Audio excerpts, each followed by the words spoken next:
What's good, YouTube? It's Sick here. I hope everyone is having a fantastic day, and I hope the new map Caldera is treating you very well. Today we're going to be talking about the new meta within Warzone, with the new map and the full integration, but first I'm going to give you guys a little bit of thoughts into how I feel about the game and where it's going. If you like the video, make sure you drop it a like, and if you're new here and you want to come back and see some more, make sure to go and subscribe to the channel, and check me out on Twitch where I do live stream every single day. Alright, let's get into it. So, with the first day of the Verdansk Warzone on Caldera here, I was very hesitant. I did not expect the game to release it without the availability of the Modern Warfare and Cold War weapons, which was really a huge disappointment to me. I played for about an hour or two the first day where it dropped on that 24-hour pre-release, and I was an hour or two in, and I just had to end it. I was disappointed. I didn't want to curse the game right off the rip, but it was really rough, and I think that everybody kind of felt the same way, or at least all the serious players, the casual players who just get a game in here and there. I'm sure they didn't really feel any certain type of way, but as someone who played 6 to 8 hours a day on Verdansk, I really was not excited about this.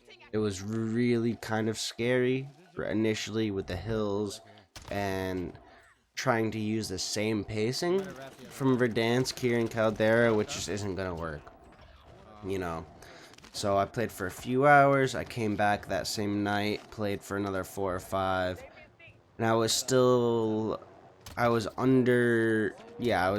still under appreciative of the game at its current state. I didn't like how I couldn't use my EM2 or my Car 98, as you see that I'm using here. This is clear, all this footage is from the second day. So the first official day of the full release of Caldera, where I'm using some Modern Warfare Cold War guns. But even that same night, the first night where it dropped, my second session, I was kind of disappointed.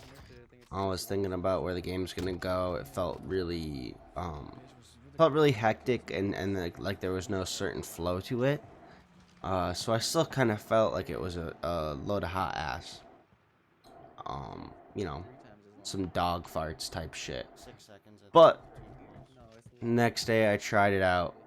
The full integration just really isn't it for me, dude. I don't enjoy the 3 games worth of guns dealing different damages. Some games you had the same gun. Just wasn't it for me.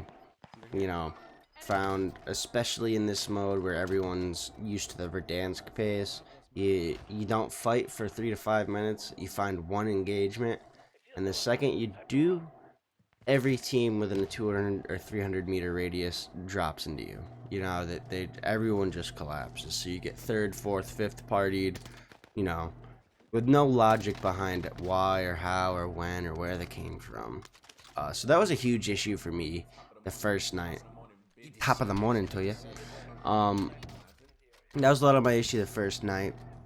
Just it was really slow, then really hectic, almost too hectic to where you couldn't manage the engagements, But then we take it to the second day, or so technically the third day, I guess is what you'd put it. The second day of the game fully being released, and I dabbled into the Vanguard modes a little more.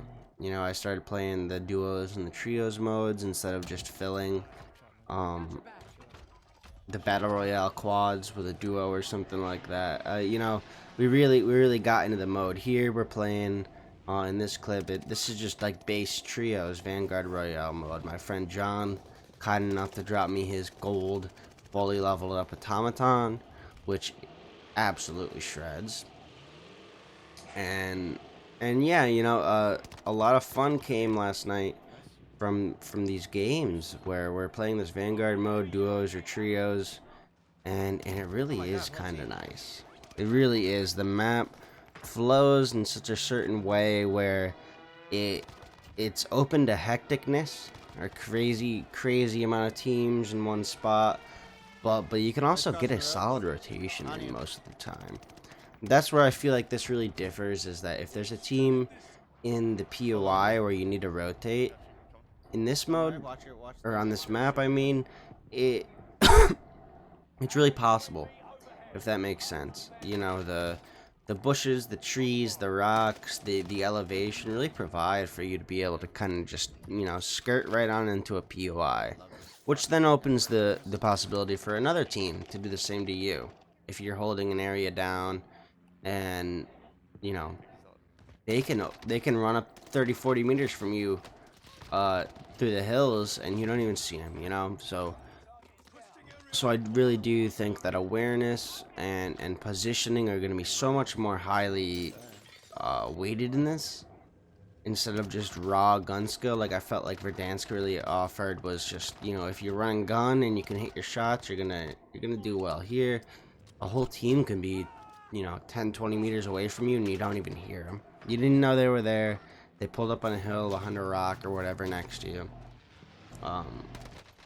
So yeah, so with the Vanguard Royale, I really haven't dabbled much with the Battle Royale version of this, with, you know, with all the guns introduced, considering that they have nerfed the EM2 OTS.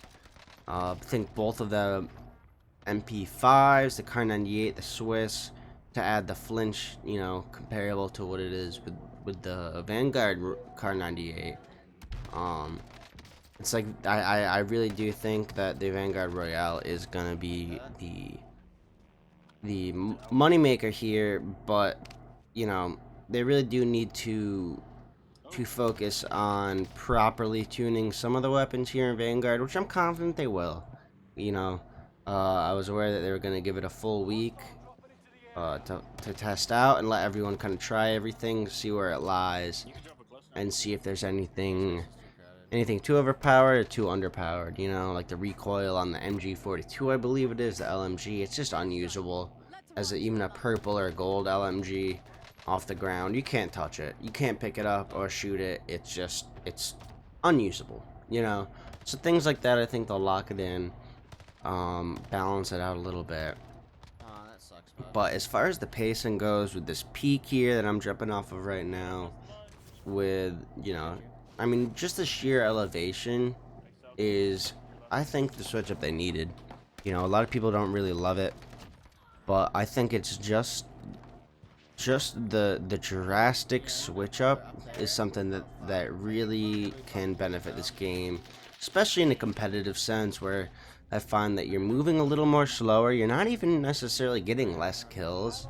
I mean, to a degree, it's like as far as driving a vehicle across peak, that's going to take you a long time. So you're not going to necessarily be moving from engagement to engagement in a vehicle as you might have in Verdansk, but it still does offer a great deal of hecticness. You know, so as you see here, I mean, like, we're rotating up peak right now, which will get us the win for this game, but, you know, something like this in Verdansk would be impossible. You know, just going up this level of an incline, taking it from low ground, almost impossible. So I do like how the mechanics of this game kind of provide for that that reward if you do hit your shots here. If you hit your shots, you can get up these mountains pretty efficiently. So I really like that, which allows us to reposition and take advantage of, you know, the enemy's weaknesses, them thinking there's no chance we're gonna get up this hill, but since we got it down, we're already up here, bro. You know, so it's really nice. I really do enjoy this almost Fortnite paced tactical style of these end games. I've you know, personally found a lot of enjoyment from. I came Battle Royale. I got introduced playing Fortnite solos. So in arena mode, mind you. So the competitive mode of Fortnite is where I kind of found my love for your Battle Royale. So, you know, if it's rewarding, I don't mind waiting for a few minutes to get a kill, you know, or to hold some people and reposition and emphasize that. Let's go, Solo. So Let's go, So I'm baby. really looking forward to this. I can see a ranked or competitive mode being introduced into Warzone and it really flourishing. Play, gentlemen. And, you know, 6, 8, or 10 kills really being a great game. You know, almost like how we saw in these private custom lobbies tournaments. Kind of that same idea, you know, of where no one's dropping 30 bombs because it's a tough lobby, which again, to speak on the lobbies, we've had tremendously high average KD lobbies since starting to play this game. You know, we're not looking for the, you know, a 1.2 lobby, which is a high one in Verdansk, is something that we'd love to grab here in Caldera. So if they fix that, if they add a ranked mode to really, you know, draw that line in between, uh, to draw that line in between the casual pub matches and these sweaty custom lobbies would be beautiful if they added that in Publix.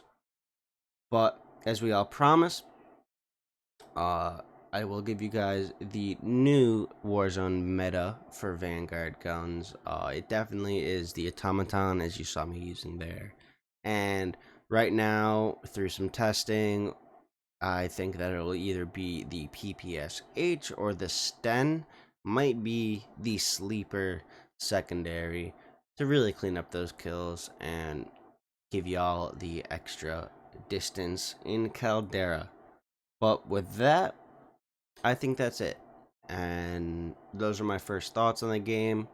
That's where I think, you know, I think that it really is starting to be focusing on a competitive play style rather than casual pubs for everybody, especially within tournaments. But with that being said, make sure you guys like, comment, subscribe. You know, if you guys want to come back, see some more, we're going to be live streaming every single day on Twitch with this map release. So I love you all. Make sure you have a wonderful day. Take care of yourselves. Adios.